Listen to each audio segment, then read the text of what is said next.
Bismillah.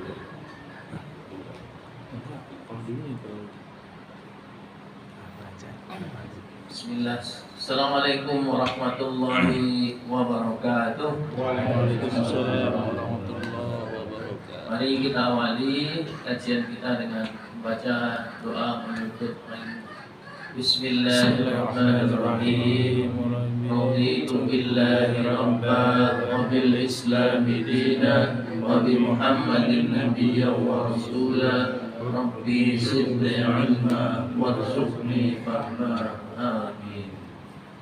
Bismillah, alhamdulillah, asyhadu an la ilaha illallah wa asyhadu anna Muhammadan abduhu wa rasuluh.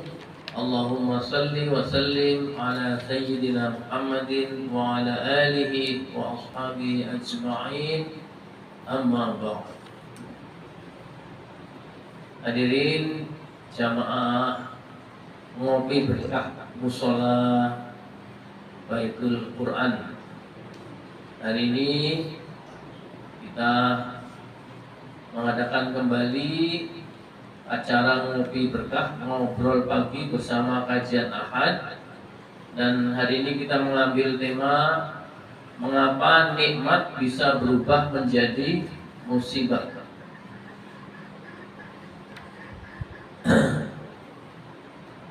Puji syukur kehadirat Allah Subhanahu wa taala yang mana sampai hari ini masih memberi kita umur, masih memberi kita kesempatan, kesehatan.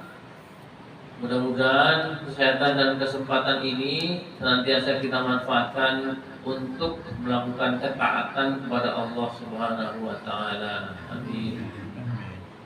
Salawat dan salam semoga tetap terlimpahkan atas junjungan kita suri tauladan umat manusia Nabi Muhammad sallallahu alaihi wasallam, pada keluarganya, pada sahabat-sahabatnya, pada tabi'in, tabi'in, dan semoga kepada semua pengikutnya yang senantiasa menjalankan sunnah-sunnahnya. Amin.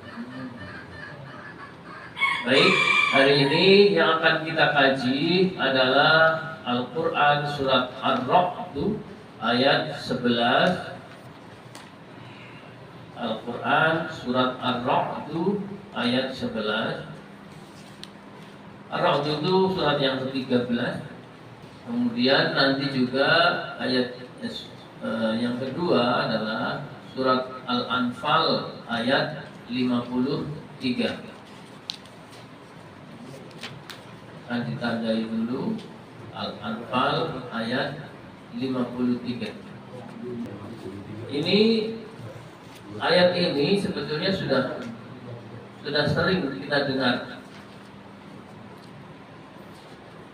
Yang surat Al-Anfal yang surat Ar-Ra'd itu khususnya yang bagian ayat yang di tengah.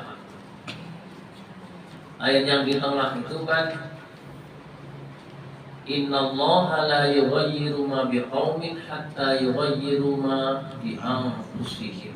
Hatta yughayyiru ma bi anfusihim. Ini ayat yang sudah sering kita dengar, nanti akan kita baca. Sebelumnya saya ingin sampaikan, nanti jangan kaget karena apa yang ada di dalam kitab-kitab tafsir yang saya baca, mulai dari kisah tafsir Ibnu Katsir, tafsir At-Tabari, tafsir Al-Qurtubi, bahkan tafsir Jalalain,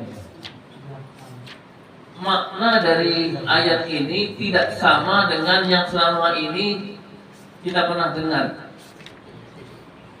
Saya tidak tahu kenapa, tapi selama ini kita mengartikan bahwa ayat ini dimaknai Allah tidak akan merubah nasib suatu kaum sehingga kaum itu merubah nasibnya sendiri. Ya.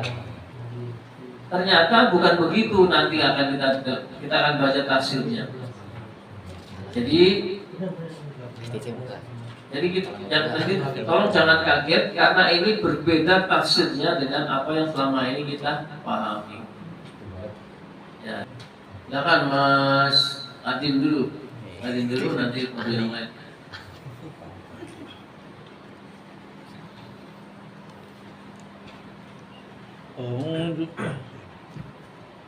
أعوذ بالله من الشيطان الرجيم بسم الله الرحمن الرحيم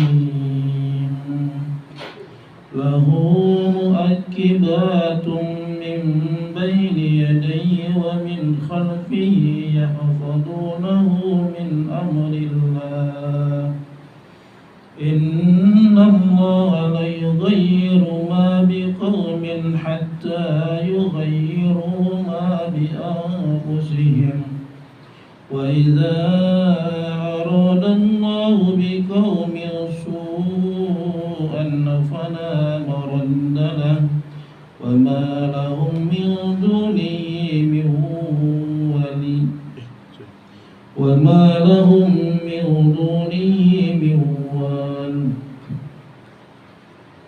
Ya, terima kasih. Kita baca sekali lagi. A'udzu billahi minasy syaithanir rajim. Bismillahirrahmanirrahim.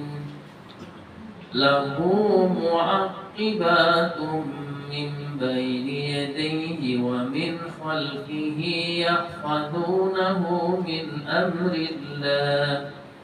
Inna Allah la yughayyiru ma biqaumin hatta yughayyiru ma bi anfusihim wa idza arada Allah biqaumin su'an fala maradda lahu wa ma lahum min dunihi min wal.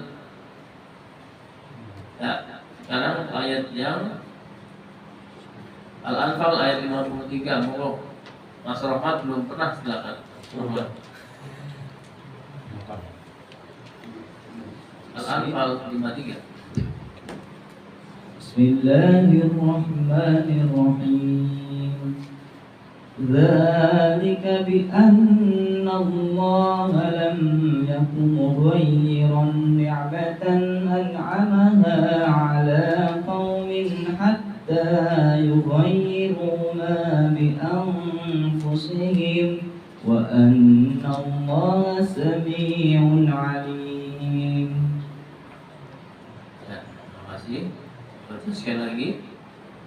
أعوذ بالله من الشيطان الرجيم ذلك بأن الله لم يكن مغيرا نعمة أنعمها على قوم حتى يغيروا ما بأنفسهم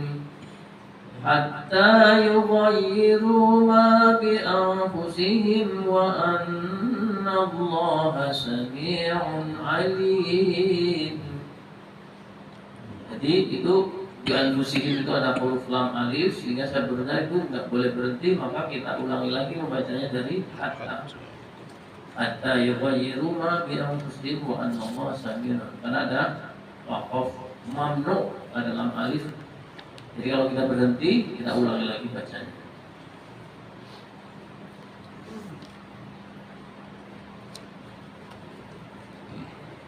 Baik, kita akan terjemahkan per kata surat Ar-Ra'd ayat 11.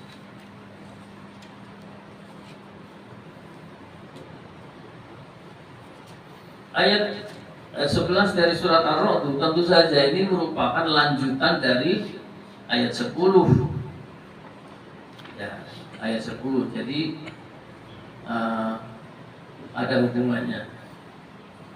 Karena nanti ini kalau nggak dihubungkan, nanti maknanya jadi nggak jelas. Karena dimulai dengan lahu. Lahu itu artinya apa? Baginya.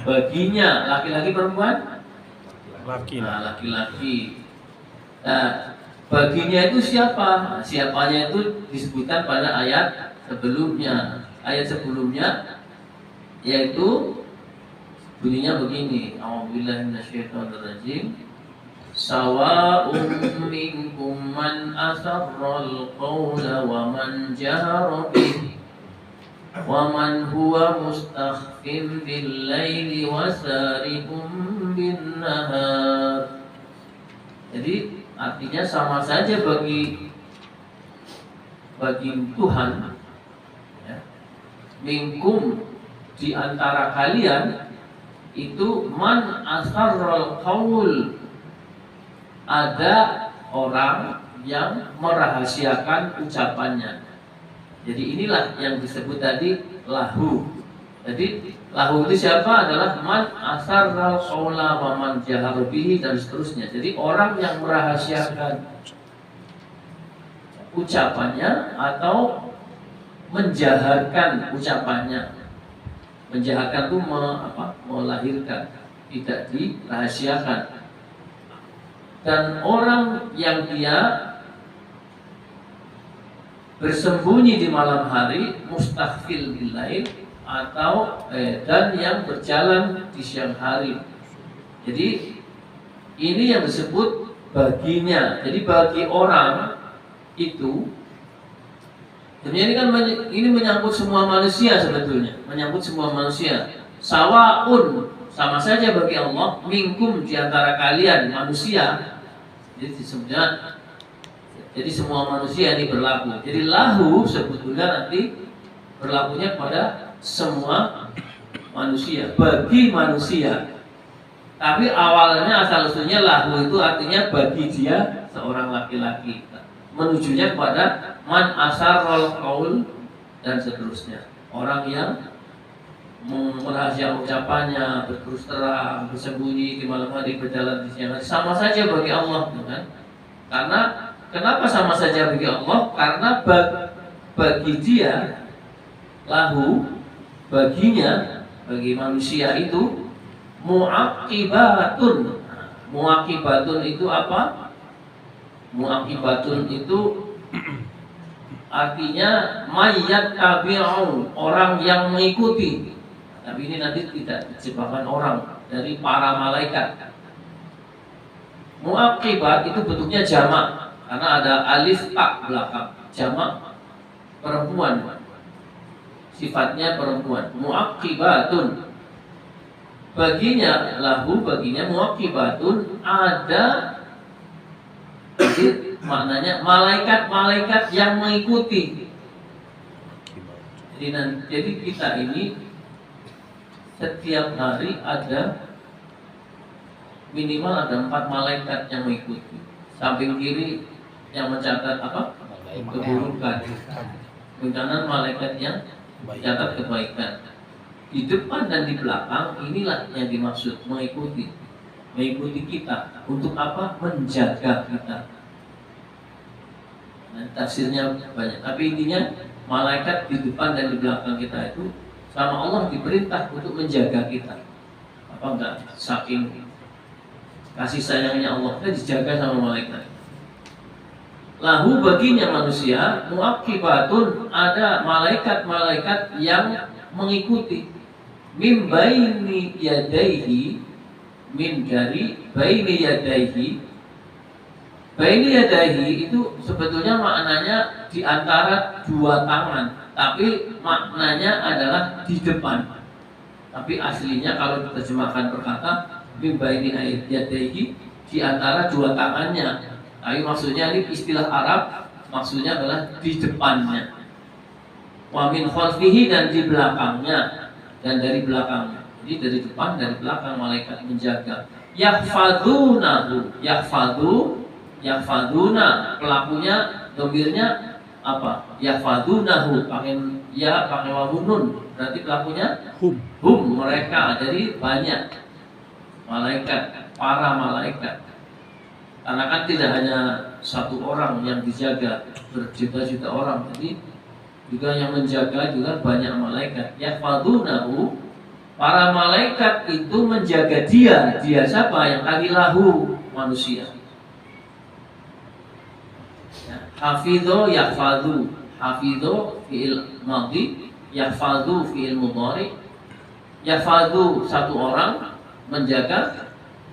Kalau banyak orang yahfadun pakai nun, ya, yahfaduna, yahfadunahu, menjaga dia. Min amrillah, ya, dari perintah Allah, atas perintah Allah, atas perintah Allah. Min amrillah, atas perintah Allah.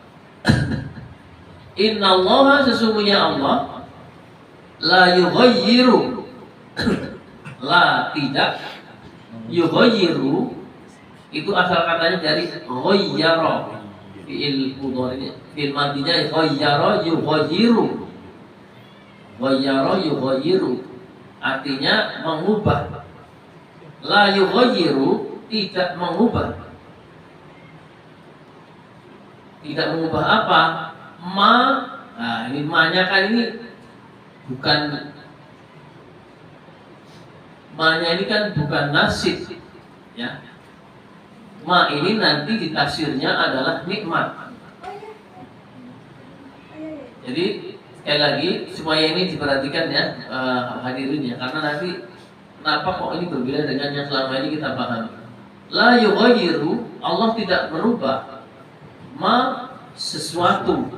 Sesuatu ini kan masih misteri, ini harus dibaca tafsirnya. Nah, ternyata tafsirnya bukan nasib, tafsirnya itu nikmat. Ya, la yughayyiru, Allah tidak merubah ma nikmat atau sesuatu dulu ya, sesuatu. Biqaumin ya, yang ada di suatu kaum, hatta sehingga yughayyiru wawu artinya ada nun, yughayyirun.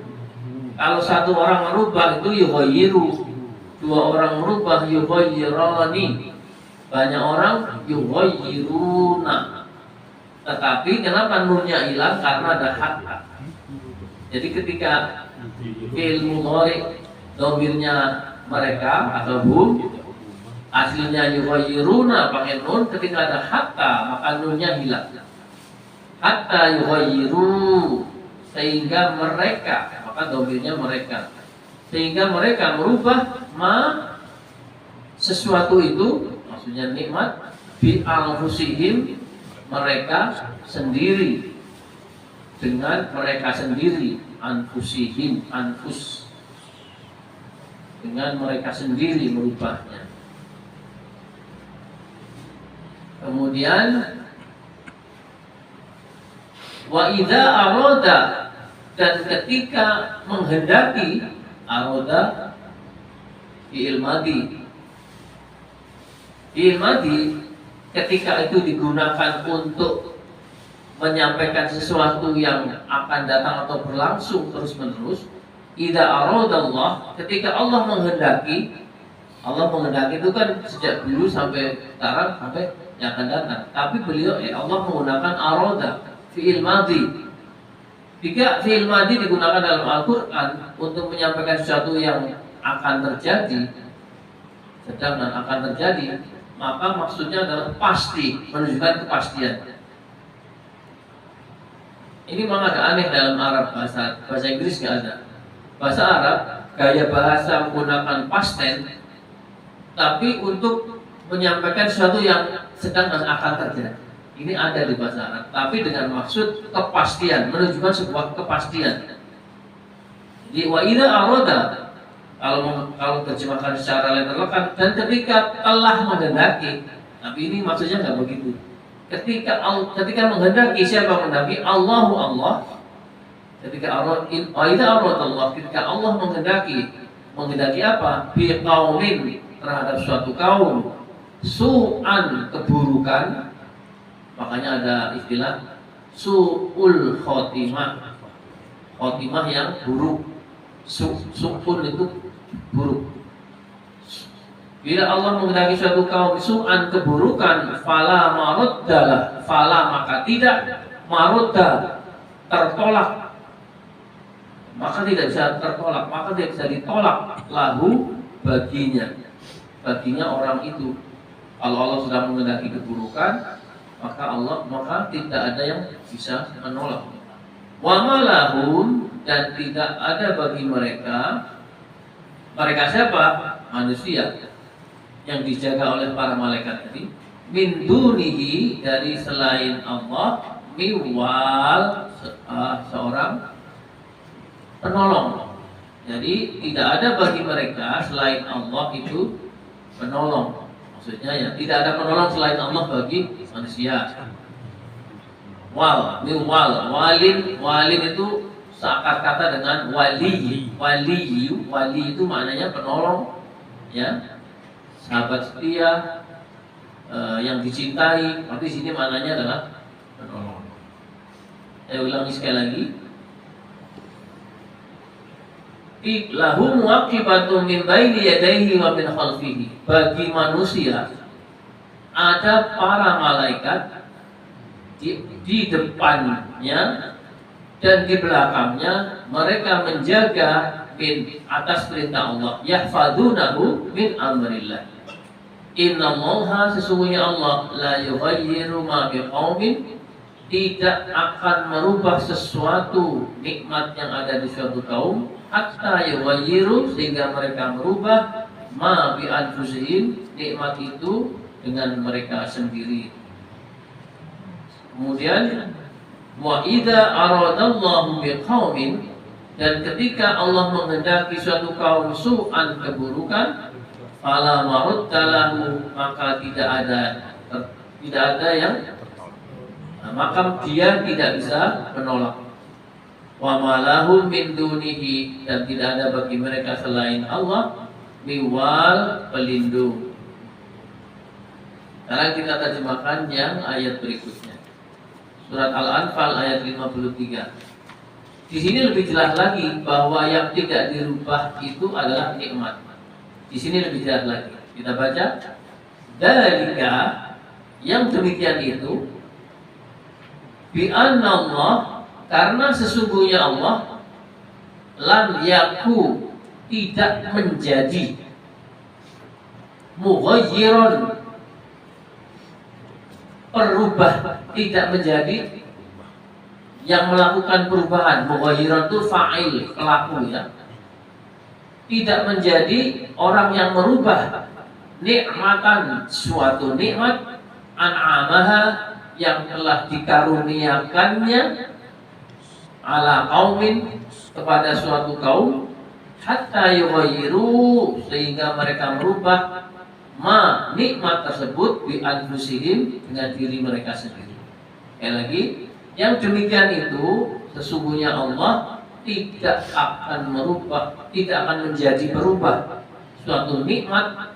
Nah, itu kan nikmat, ini nikmat. Ini tafsir dari ayat yang tadi.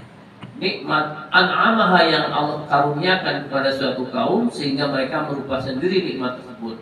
Wa anallah, dan bahwasanya Allah, sesungguhnya Allah, sami'un, maha mendengar, alimun, dan maha mengetahui.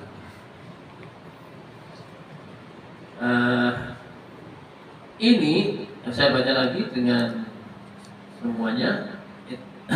Yang demikian itu karena bahwasanya Allah tidak akan merubah nikmat suatu kaum yang Dia karuniakan kepada suatu kaum hingga mereka merubah nikmat tersebut dengan diri mereka sendiri. Dan bahwasanya sesungguhnya Allah maha mendengar lagi maha mengetahui. Ayat ini, ayat 53, tentu saja ini dikaitkan dengan ayat 52. Kalau kita lihat ayat 52 itu nanti bicaranya tentang Fir'aun yang kafir. Jadi ini menyimpulkan, kan ada kalimat zalika, yang demikian itu. Zalika itu sebenarnya maknanya itu, tapi biasanya diterjemahkan yang demikian itu. Zalika itu maksudnya yang mana? Yang cerita sebelumnya tentang Fir'aun. Coba kita lihat ayat yang ini. Ayat yang ke mana? 52-nya juga.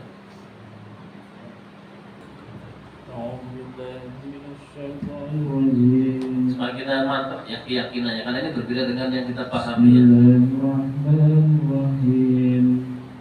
Kadabi ali fir'aun walladzina min qablihim kafaru bi ayatillahi fa'akhadhahumullahu bi dhunubihim. Innallaha qawiyyun syadidul 'iqab. Ya, coba ini ya, coba kita terjemahkan. Kadabi ali fir'aun. Ya. seperti keadaannya, seperti keadaan Ali Fir'aun. Ali Fir'aun itu bisa diterjemahkannya pengikut Fir'aun. Seperti keadaan pengikut Fir'aun dan orang-orang yang sebelum mereka. Siapa orang-orang yang sebelum mereka? Apa yang mereka lakukan? Kafaru bi ayatillah. Mereka kafir terhadap ayat-ayat Allah. Mereka, manusia ini kan sudah dikasih banyak nikmat, ya. Semua nikmat yang dikasihkan. Zaman Fir'aun itu kan negaranya makmur. Kemudian mereka kafaru, sudah dikasih banyak tapi tetap kafir, ya. Sudah diutus juga nabi, mereka tetap kafaru bi ayatillah, kafir terhadap ayat-ayat Allah. Fa'akhadhahum, maka dia Allah menyiksa, menghukum, ya, menghukum mereka.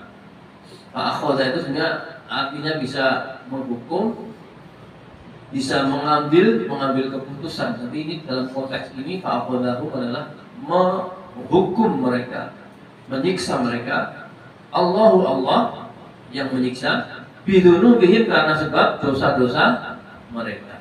Innallaha, sesungguhnya Allah qawiyyun, maha kuat, syadidul iqab, yang siksanya sangat keras, sangat keras, syadidul iqab. Jadi ini ayat sebelumnya menceritakan tentang Fir'aun dan orang-orang sebelumnya yang mereka kafir, kemudian disiksa sama Allah. Nah, kemudian ayat berikutnya dzalika, dzalika, yang demikian itu berarti kan menujunya tentang siapa? Tentang Fir'aun. Jadi Fir'aun itu dianggap, dan orang-orang sebelumnya yang kafir itu adalah mereka sudah mendapatkan sudah mendapatkan nikmat, tapi dengan nikmat tersebut tidak menjadikan mereka beriman, tapi malah kafir. Jadi dzalika bi anna Allah, yang demikian itu karena Allah tidak merubah nikmat suatu kaum yang Allah berikan kepada mereka, sehingga mereka sendiri berubah nikmat tersebut. Ini konteksnya jelas. Mari kita baca tafsir. Yang pertama, ini hadisnya banyak juga, ini di Ibnu Katsir, ya. Yang pertama tentang Ar-Ra'd ayat 11, karena tadi disebutkan bahwa bagi manusia ada malaikat-malaikat yang menjaga. Lahu mu'aqibatu min baini yadayhi wa min khalfihi yahfazunahu min amrillah. Bagi manusia ada malaikat-malaikat yang selalu mengikutinya bergiliran. Menjaga, mu'aqibat itu sebenarnya mengikuti. Tapi ini terjemahkannya ada bergiliran, mengikutinya bergiliran. Di muka dan di belakang mereka menjaganya atas perintah Allah.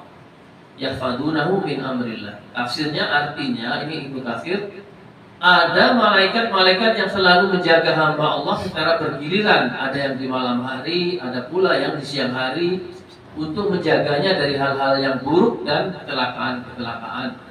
Sebagaimana bergiliran pula kepadanya malaikat-malaikat lainnya yang bertugas mencatat semua amal baik dan amal buruk dari mereka, menjaganya secara bergiliran. Jadi kalau pemahaman kita sekarang ini yang kita pahami kan, yang mencatat kan malaikat Raqib, malaikat Atid, padahal itu bukan nama. Raqib, Atid itu bukan nama. Kalau di tafsir ini kan mereka menjaga secara bergiliran, mencatat juga secara bergiliran. Ada yang di malam hari dan ada yang di siang hari. Kemudian di sebelah kanan dan sebelah kiri bertugas mencatat semua amal perbuatan hamba yang bersangkutan. Malaikat yang ada di sebelah kanan mencatat amal-amal baik, sedang yang ada di sebelah kirinya mencatat amal-amal buruk. Selain dari itu ada dua malaikat lain yang bertugas menjaga dan memeliharanya, yang satu di belakang, yang lain di depan. Dengan demikian seorang hamba dijaga oleh 4 malaikat di siang hari dan 4 malaikat di malam harinya secara bergantian. Dalam satu hadis sahih ini disebutkan yang artinya malaikat-malaikat di malam hari dan malaikat-malaikat di siang hari silih berganti menjaga kalian. Jadi ada shift malam, shift siang Pak. Dan mereka berkumpul di waktu sholat subuh dan sholat asar. Jadi shiftnya itu pas sholat subuh sama sholat asar. Maka naiklah para penjaga kalian di malam hari. Lalu Tuhan yang maha mengetahui keadaan kalian menanyai mereka. Ya Allah kan udah tahu, tapi tanya sama malaikat untuk menjadi saksi ya. Allah bertanya pada setiap malaikat yang sudah shiftnya selesai kan. Kalau subuh ya subuh. Jadi 2 kali malaikat lapor terhadap amal kita itu. Makanya kan ada keistimewaan sholat subuh sama sholat asar. Di mana manusia itu paling males sholat subuh, apalagi berjamaah. Sholat subuh dan sholat asar ini sholat yang istimewa, karena kalau kita kebetulan sedang tidur, maka malaikatnya yang menjaga kita kan lapornya kan, itu si A lagi tidur, ditinggal saya. Bukan lagi beribadah gitu. Apalagi kalau lagi maksiat, laporannya kan jelek. Masih mabok. Di tiap hari nih Pak, laporan harian ini malaikat. Subuh asar apa isya Pak? Ya? Asar apa isya subuh? Ini asar, subuh dan sholat asar. Maka naiklah para malaikat yang menjaga kalian di malam hari. Lalu Tuhan yang maha mengetahui keadaan kalian menanyai mereka, dalam keadaan apakah kalian tinggalkan hamba-hambaku? Mereka para malaikat malam hari menjawab, kami datangi mereka sedang dalam keadaan sholat, dan kami tinggalkan mereka sedang dalam keadaan sholat. Jadi alangkah indahnya kalau jawaban malaikat yang menjaga kita itu kalau ditanya itu kita lagi sholat subuh dan sholat asar tadi ya. Ini menurut hadis ini sholat subuh dan sholat. Jadi shiftnya di sholat subuh dan sholat asar. Di dalam hadis yang lain disebutkan, sesungguhnya bersama kalian selalu ada malaikat-malaikat yang tidak pernah berpisah dari kalian, kecuali saat kalian sedang berada di WC dan ketika kalian sedang bersetubuh. Malaikat, maka malulah kalian kepada mereka dan hormatilah mereka. Jadi memang kalau kita sadari betul bahwa ini di sini ada malaikat. Jadi kalau mau bermaksiat sebenarnya harus malu banget, karena selalu menyertai kita kecuali kalau kita sedang bersetubuh dan sedang berada di WC itu. Malaikatnya nungguin, tidak di luar, malu. Ini hadis Pak, jadi harus kita yakini sahih. Jadi disebut di Ibnu Katsir. Kemudian ini dari Mujahid. Mujahid ini generasi tabi'in, mengatakan bahwa tiada seorang hamba pun melainkan ada malaikat yang ditugaskan untuk menjaganya di saat tidur dan di saat dia bangun, yakni menjaganya dari kejahatan jin, manusia, hewan buas. Tiada sesuatu pun dari makhluk yang datang kepada hamba yang bersangkutan dengan tujuan untuk memberi mudarat, melainkan malaikat penjaga itu berkata kepadanya, pergilah ke belakangmu, kecuali apabila ada sesuatu yang ditakdirkan oleh Allah, maka barulah dapat mengenainya. Jadi malaikat dia menjaga kita dari bahaya-bahaya sihir, kejahatan jin ya, kejahatan manusia. Hanya kalau memang itu sudah takdir Allah ya malaikat nggak menahan lagi, kalau itu sudah jadi takdir Allah. Lalu menjaga mereka.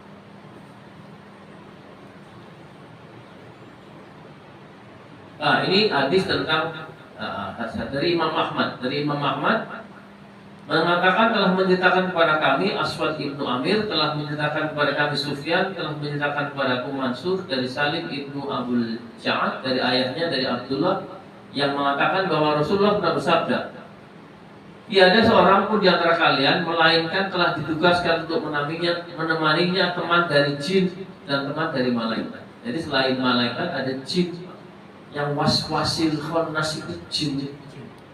Makanya kan kalau di dalam gambaran-gambaran film itu ada yang ngocok-ngocokin tentang keburukan, ini waswasil khannas itu jin. Dan semua orang punya namanya jin qarin. Setiap lahir manusia lahir jin qarin. Ditugaskan telah ditugaskan untuk menamainya teman dari jin dan teman dari malaikat. Mereka bertanya para sahabat, juga termasuk engkau ya Rasulullah? Rasulullah menjawab, iya juga termasuk diriku. tetapi Allah menolongku terhadap gangguannya. Karena itu dia adalah menganjurkan kepadaku kecuali hanya kebaikan belaka. Jadi jin korinya Nabi Muhammad itu sudah masuk Islam dan tidak menganjurkan kepada Nabi kecuali kebaikan. Nah, kalau jin kita belum Islam, bakalan menggoda kita sampai kita sakaratul maut. Hadis ini diriwayatkan juga oleh Imam Muslim. Ini tentang tadi ya, bahwa setiap hari kita itu dijaga oleh malaikat dan juga dicatat oleh malaikat. Tapi di sini itu ada jin yang ngikutin kita, waswasil khannas, yang ngocok-ngocokin. Was-was itu memang membisikkan. Was-was itu artinya membisik. Jadi kalau ada ide-ide gratis berbuat maksiat, itu dari jin. Dari jin. Ide kok berbuat maksiat itu namanya.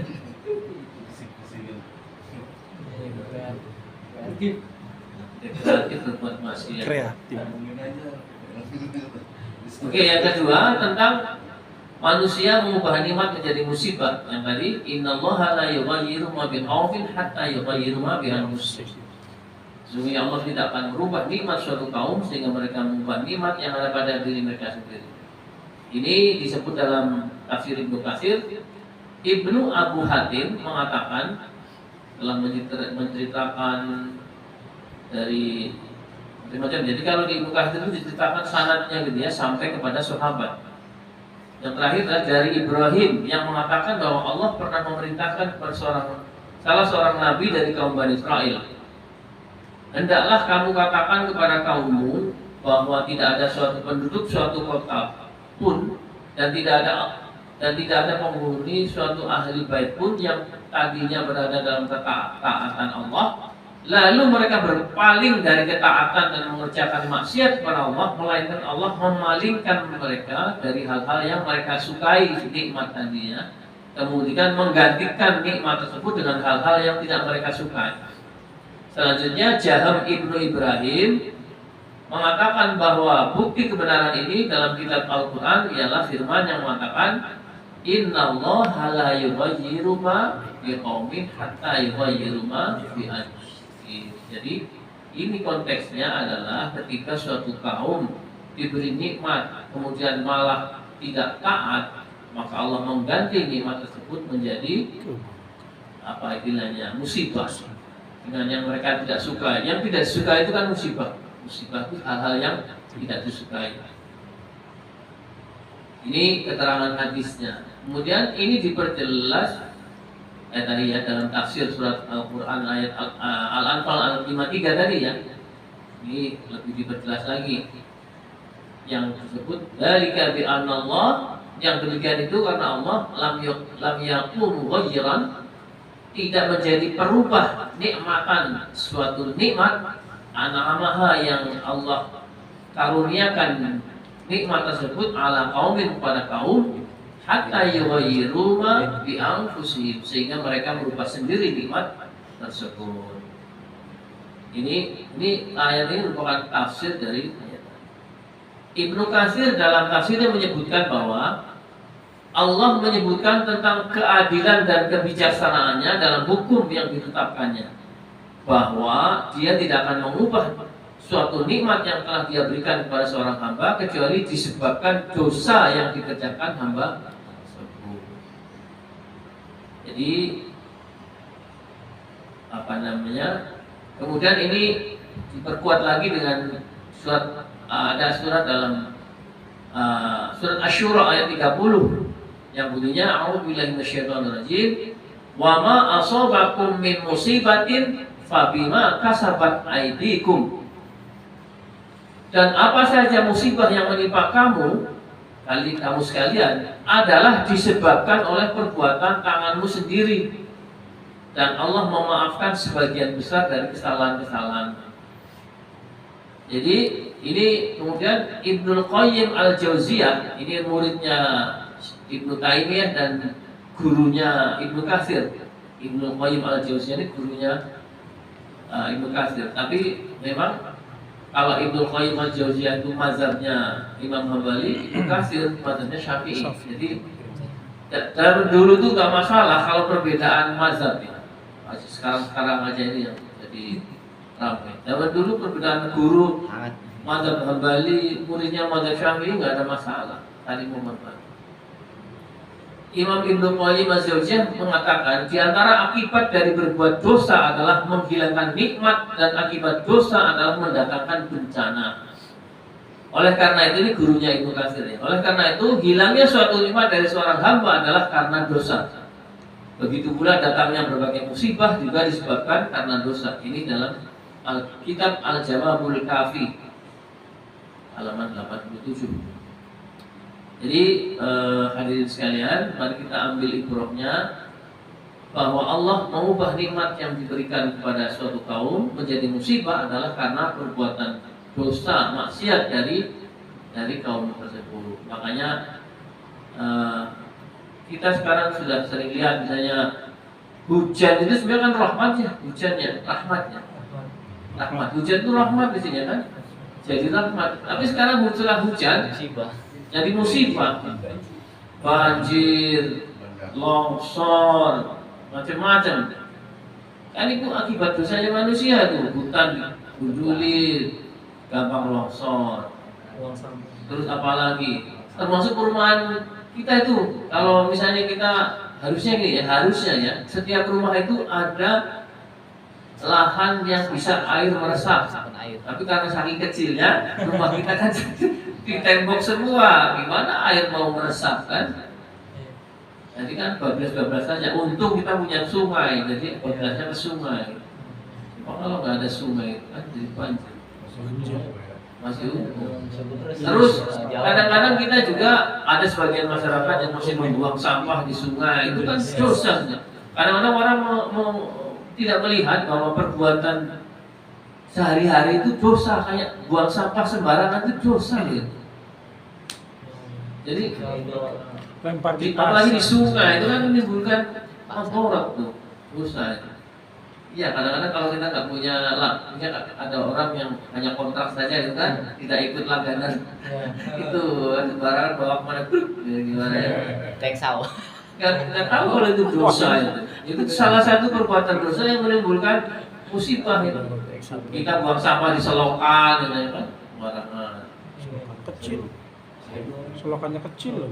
Jadi ini tentang tata ruang yang sudah berubah ini, yang kita rubah sendiri oleh manusia banyak menimbulkan bencana.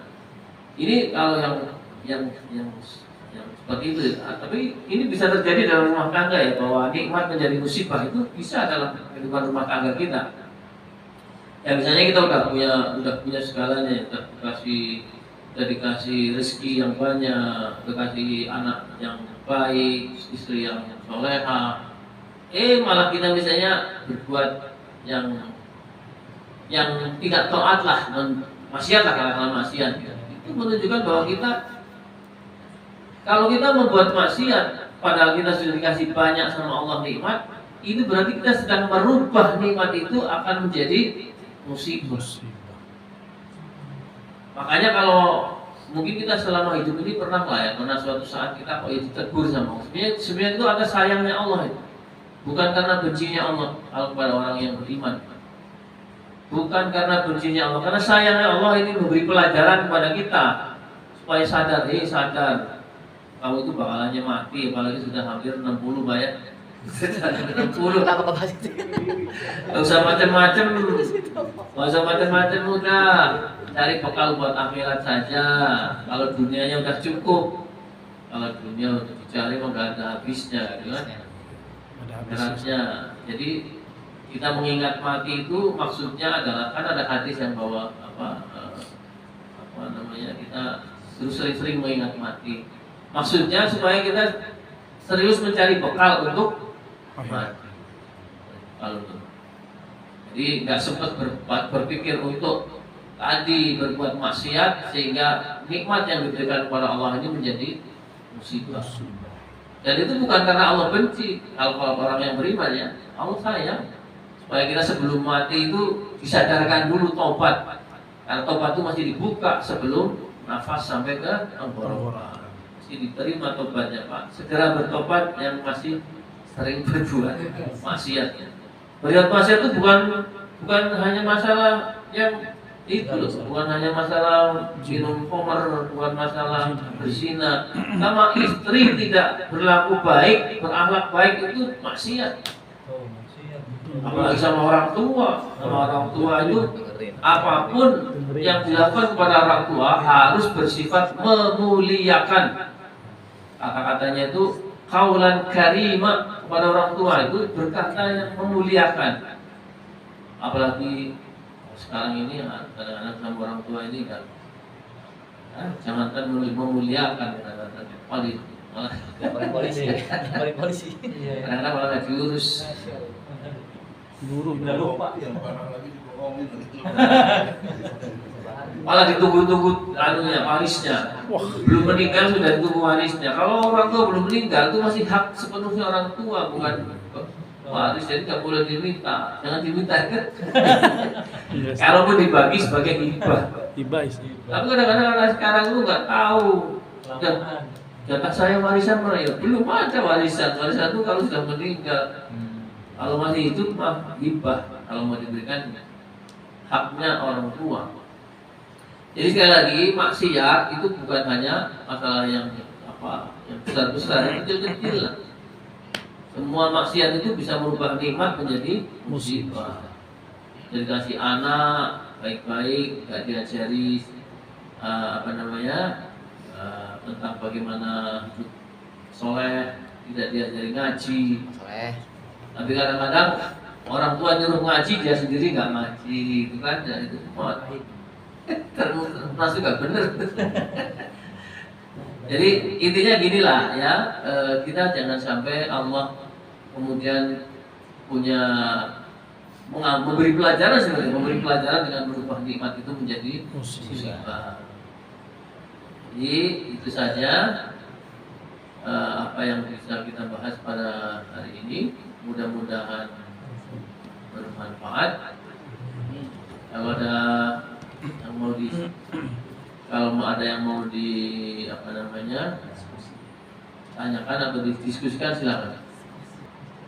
Sekian, karena sudah jam 6:15 kita akhiri dengan doa kafaratul majlis. Subhanakallahumma wa bihamdika asyhadu an la ilaha illa anta astaghfiruka wa atubu ilaik. Alhamdulillahirabbil alamin.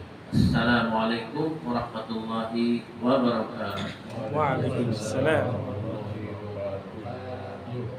Maka itu